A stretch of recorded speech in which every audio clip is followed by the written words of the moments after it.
Give you a little whoop wop. You feel me? Got the little whoop wop, you know. Yee! So tell them where you from. Tell them what you about. I never know where to start when people ask me that. I am Grace Dayana. It's my stage name. My name is Grace Swint. I'm from San Francisco. I now reside in Sacramento. I'm a spoken word artist. Got my scene doing open mics in Oakland, Berkeley. I'm now here at American River College. The plan is to transfer to Davis next fall, to double major in sociology and political science. Yeah, man, queen of all trades out here. That's a very summed up version, you know, of me. But yeah. You big dogging, huh? You know, I just, you know, that's my motto, queen of all trades. I feel like you gotta, it's always room for improvement, you know what I mean? Restless. I'm a Sagittarius too, so that's one of my many qualities. I just always feel like I gotta be doing something, you know what I mean? So I'm always challenging myself to be better. The perfect pair, huh? An Aries and a Sagittarius. Oh, bluntness coming for you, that real for sure. Alright, so you got a video that's going viral right now. It's got like 50,000 on it right now. Yeah. That's big. What was your initial reaction to the Nia Wilson murder? My initial reaction was a little, it's unfortunate because honestly, I kind of got to a point now where I would almost say I'm numb in a sense that it happens so often that I don't even know how to feel no more. But this one kind of really hit home for me though, out of all of them, simply because I was on the BART train. I was a couple stops away from that train, and so for me, thinking about it, that could have been me. Like if I wouldn't have missed my train, if I wouldn't have missed my train, like I was supposed to get off at MacArthur and transfer to the Richmond train, and then they pass the stop and they're like, hey, is something going on at MacArthur BART? And I'm like, and then once I'm off the BART the next day, I hear on the news, I'm like, what? Like, so that shit was crazy to me. Like I'm in awe of that. How do you feel about like the protection of the black woman in America? Oh man, I feel like that's is non-existent. I also feel like as a black man and us as black men could do definitely do a lot better at protecting y'all and cherishing y'all for what y'all are, you know. Agreed. I just that's crazy because yeah, I mean the black woman is the most unprotected person on the planet in this country, you feel me? And it's definitely hard, you know what I mean, to think that, you know, it's not to say that, you know, we don't know if people tried to help, but it's definitely a harsh reality to come to terms with what the reaction would be if that was a little white girl, you know what I mean? And that's what really kills me, you know what I mean? To think about the mayhem that would have come if that was a little white girl, you know what I mean? And then what really got me hot about that situation is the fact that they used the only negative picture they could find to represent this young girl's life as some kind of way to justify or insinuate that she deserved such a brutal murder, you know what I mean? And which was so out of pocket. Like, so out of pocket. The first person I thought of was my girl and, you know, her sister, because they're so close and they always travel to the Bay Area. So like that really hit me because it was so close to home, and just to think like that could have been my mama, that could have been one of my sisters. Right. Know? It really struck me at the heart though, right. For real. Right. So, Mrs. Grace, what has helped shape this strong presence that you carry all the time? That's funny. Actually just sent my dad a text message the other day. It was just random. I was just in my feelings and I was just like, you know what, Dad? Like, I love you, bruh. Like, you know, and I was really sat down and I really started thinking about how I became the woman I am today, and it's been an ongoing process. And sometimes I get like a little scared when I think about who I would be if I didn't have a father that wanted me. You feel me? So I mean, aside from my own will to be the best version of myself, I would definitely say that my father has a lot to do with who I am today. You feel me? Because my mom gave me away when I was 7, and you feel me? The only reason I'm not in a group home or, you know what I mean, out in these streets somewhere, you know what I mean, it's because I had a dad that wanted me. That's it. You feel me? That's the only thing that separated me from my sister, my nephew that been in the group home. You know what I mean? So, my dad is definitely a big part of my life. But it's funny though, because I didn't always used to be like this. You know what I mean? And like my dad used to always say like, "Bruh, people hate to see you coming." And like when I was young, you know, because of the absence of my mother, I was real rebellious. And so, you know, my dad really instilled into me the power of humility. Like, I never knew when to shut up. Like, I'm going to get the last word. I just didn't have no humility, no regard for authority, nothing. You know what I mean? So I had to fight really hard to become who I am today. For sure. That's crazy that you said that. I'm actually raised by my dad, too. And my mom had gave me up at 2 years old. And I've been raised by my grandmother for most of my life, but it's been mainly, my dad's mainly been there to, like, you know, directly influence me. I feel like I've definitely learned how to treat a woman because of my granny. And I really always had like a strong sense of respect for authority, because like I always had like some type of authority to look up to, whether it was my grandmother or, you know, the various law enforcement people in my family. Like, I have a wide span of people that, you know, that's in my family that could influence me, you know. Even the ghetto side, even the drug dealers, you know what I'm saying, all that shit. That's crazy. So I thought it's only right that I asked this, since Aretha Franklin passed. What does respect look like to you? What does respect in the black woman look like to you? Respect in the black woman look like to me, man.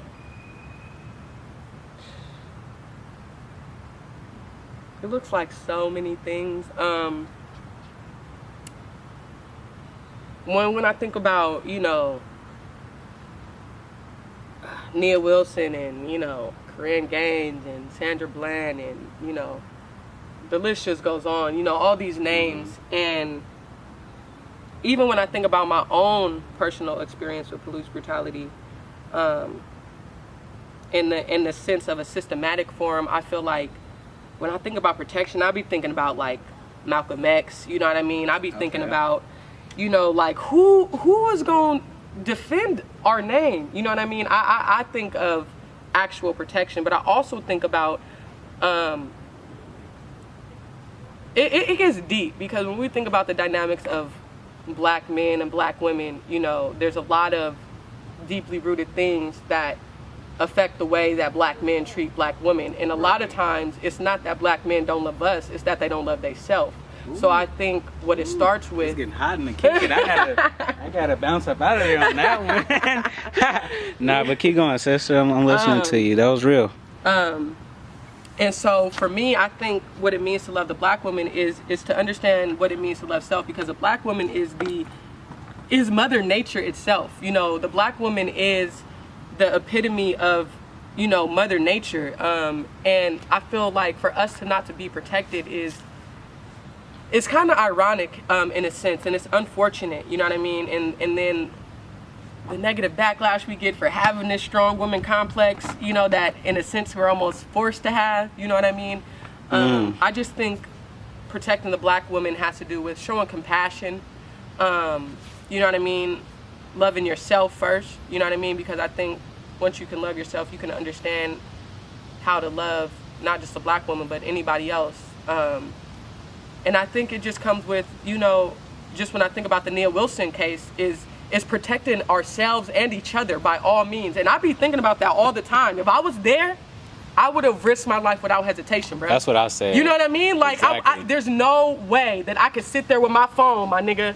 I don't care, bro. Like, yeah, I don't care. You feel me? Like, I feel like I have enough leadership actually to be able to get everybody around me to realize what they're doing and realize, bruh, if we all go over there, bruh, what the police gonna do? Start chipping off a bunch of innocent civilians? No, they're gonna back off. You feel me? Like, and so I know that I could never, I can't watch it. I don't, you know what I mean? They say you either stand, what is it?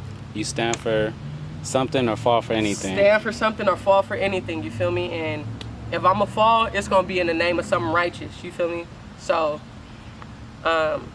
but I feel like black men need to have that mentality too. Like, I just don't understand. Y'all, like, sitting here recording. You feel me? Niggas, you recorded Oscar Grant died. You motherfucking recorded Eric Garner being choked to death. Like, you recorded Tamir Rice. You record, like, why are we recording, bruh? Like, I don't get that, bruh. I just don't. You know what? I never got that shit neither. And then, like, I also got, like, military family too. And they always be like, oh, you wouldn't have did shit. You wouldn't have did shit. I'm like, y'all don't know me. Like, y'all don't know how, like, crazy I am about my people. And I think a lot of brothers don't understand that once they get institutionalized and they get to, you know, they start getting influenced by these outside entities that, you know, that may have gave them opportunity that our community may have not given them. You know what I'm saying? Mm-hmm. So I think that it's so important that we just protect each other, number one. Like, you know what I'm saying? Like, even the Stephon Clark situation, like, man, I'd be damned if one of those Kings fans, whoever the fuck was out there, was to touch my girl, you know what I'm saying? Or let alone they yell at her or anything. You feel me? Like, I don't play that funny shit at all. Like, right. But definitely, and that's how it should be. Yeah, just protecting each other. And brothers, if y'all listening, protect each other and protect your families. You know what I'm saying? Self-preservation is the number one thing, and if we don't have that, nigga, we don't got nothing. We might as well lay down and period. You might kill ourselves. No, seriously. Like, I got a line in one of my poems. I say, I'm tired of black men disowning their own flesh. If we can't love each other, then we might as well tie the noose around our own necks. Hanging ourselves with so much self-hate, not realizing that we have never fought for freedom. We have only fought to be accepted.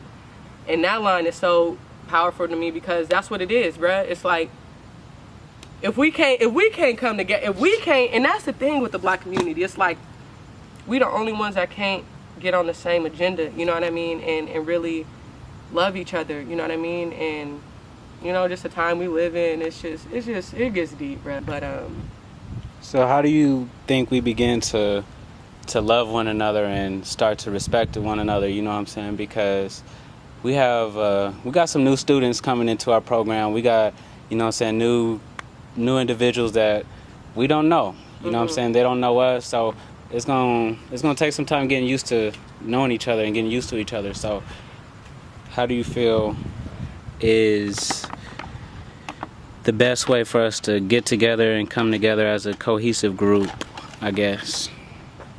Don't go after my vegan spaghetti now. Right, definitely trying to swift his spaghetti on the low.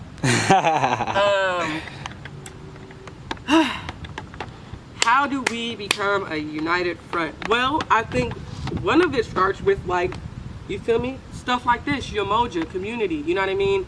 Bringing back, having these kinds of places on campuses, these kinds of campuses that were never really created with us in mind to begin with. So when you consider that, you know, we have these spaces that when they was building the education system, they were like, how can we best serve the Negro? No, they wasn't thinking about us. You feel me? They wasn't thinking about making us feel comfortable in this environment. So when I think about what it means to, what's the question again? What it means to instill a sense of community, or what? Yes. What does it mean to, how could we best come together as a cohesive group with all the new bodies? Think about what it means to create that. I think one of the biggest things that I like in being like a part of Umoja, for example, on campus, and just unity in general, whether it's on the academic campus or just out in the real world, is we have to get back connected with our spiritual roots. We have to realize that we come from a kind of divinity that we have been so far detached from that it's so hard to navigate. What is my purpose here, right? You go to public school and all you know is that your people were slaves, you was a slave, and how to go put in an application at TJ Maxx. You have no sense of purpose, of your place or anything. So as far as for the black community, I think we have to do a lot of healing. I think in order for us to come together, we have to heal as a community. We have to hold each other accountable as a community. And we also have to love each other in a way that is not judgmental. And I noticed that a lot within the black community is we really lack the ability to disagree without being judgmental. Mm. And it's even within the family, it's like the family is so broken that how can we even begin to go out into the community if we can't even be strong as a family? You feel me? I got cousins, you feel me, that don't talk to me, bruh, because of a disagreement, you feel me? And it's just like, if all it takes is a disagreement for us to break for up your departure, you know what I mean, then how strong is our connection? You know what I mean? So if we can't really support each other in that kind of way, it's gonna always be hard. You know, we gonna always be in this individualistic, you know, every man for himself type of mentality that, you know, this whole divide and conquer thing that they got. You know, this crabs in the barrel. You know, one nigga got the spot, so it's like, all right. You know what I mean? It's like, nah, we could all win. You know what I mean? That's why my favorite, like, I like the African, I love being a part of Umoja, you feel me? Because the African, what was it say? If you want to go far, if you want to go fast, go alone. But if you want to go far, you go together. Right. And we just, you know, we have this deeply engraved mentality of, you know, I could do it myself. You know what I mean? But you could do so much more together. And I think if we can begin to understand that and separate ourselves from this crabs in the barrel, I want the light, you get back, nigga, you know what I mean, type shit, then we can begin to prosper, you know what I mean? But I think that's the more spiritual rooted aspect. You know, you got black economics, all these, just all the psychological aspects that we need to confront. But I think just as far as creating that unity, we got to love each other, we got to do better. And yeah. How much do you study, like, as in, like, reading, like, to empower yourself, you know what I'm saying, just looking up different books and artists that just inspire you to, you know, be a more enlightened and empowered black person? That's funny because, like, as I'm growing, I just, like, low-key started reading.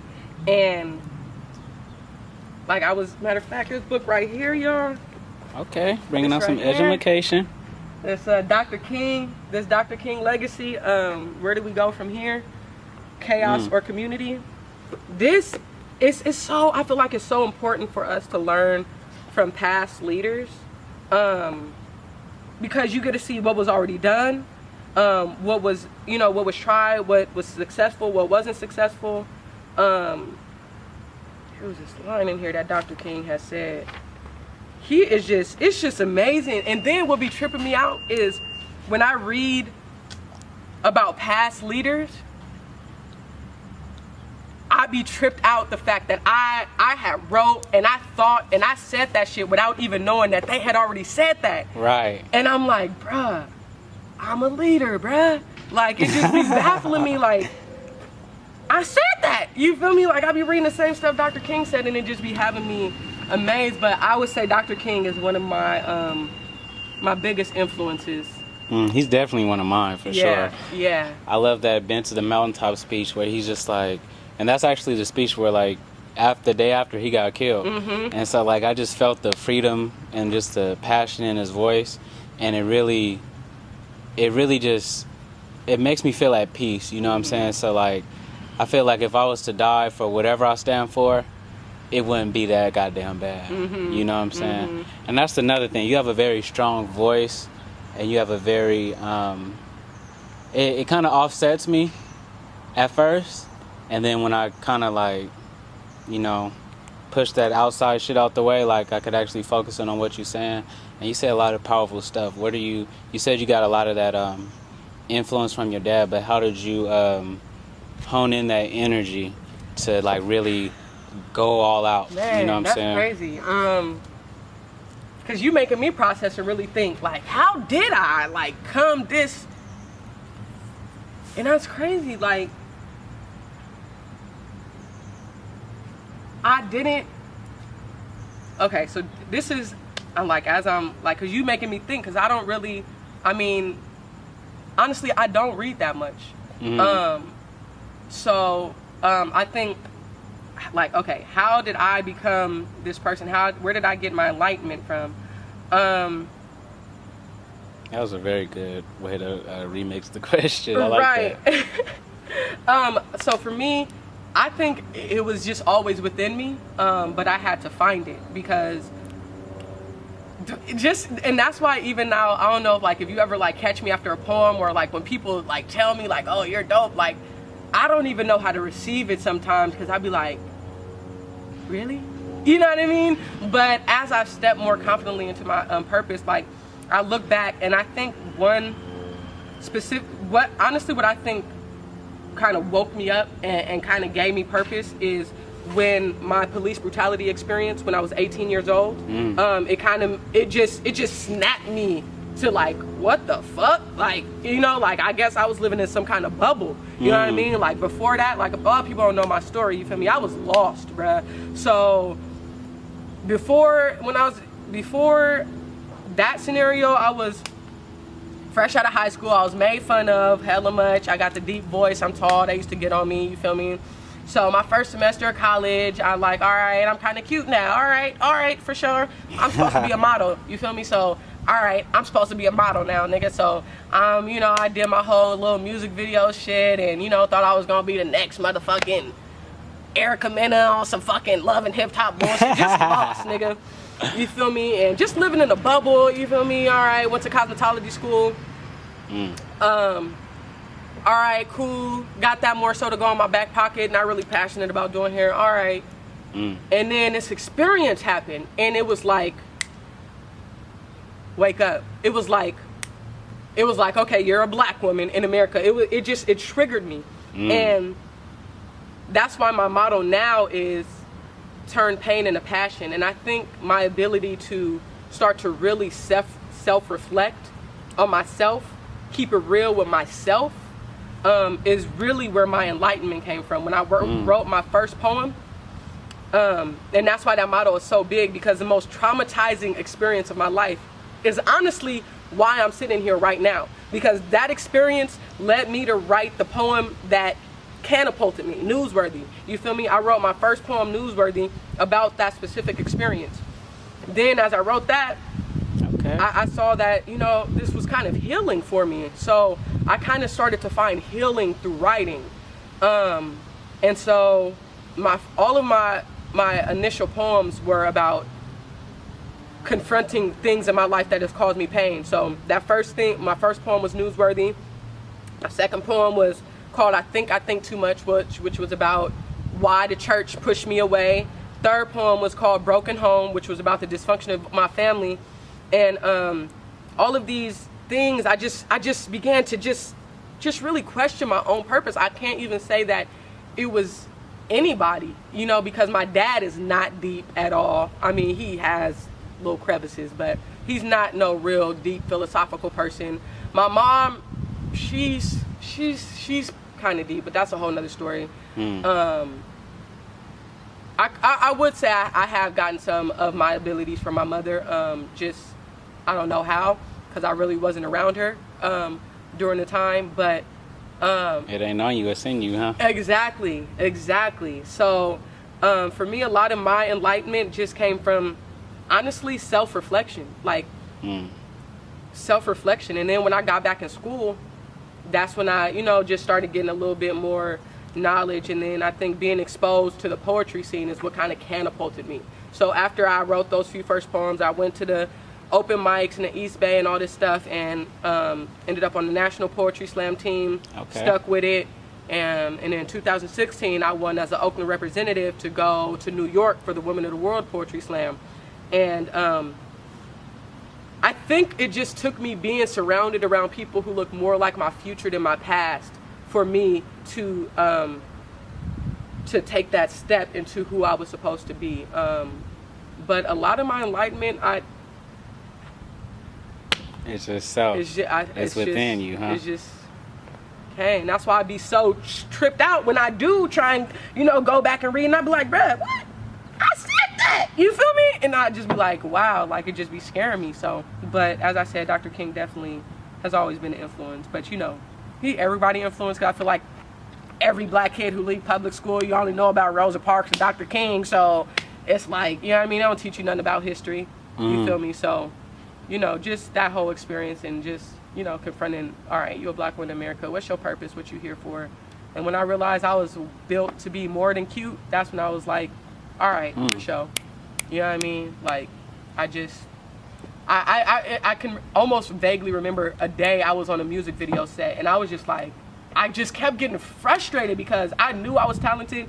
People come on set and they be like, oh, you know, this what you do. You could just put me in this bubble. And I'm like, nah, you feel me? I had to, you know, but as a woman, I had to realize your presentation has everything to do with the way people, you know what I mean, confront you. You know what I mean? So I was just like, nah, I wasn't built to be cute. You know, fuck all that. And then I was just like, yeah, I have a purpose, and I started searching for it. And I found it when I wrote that first poem in my notepad. Okay. I really appreciate this interview, Grace. This is really dope. And I can't wait for the rest of the world to see this too. Yeet.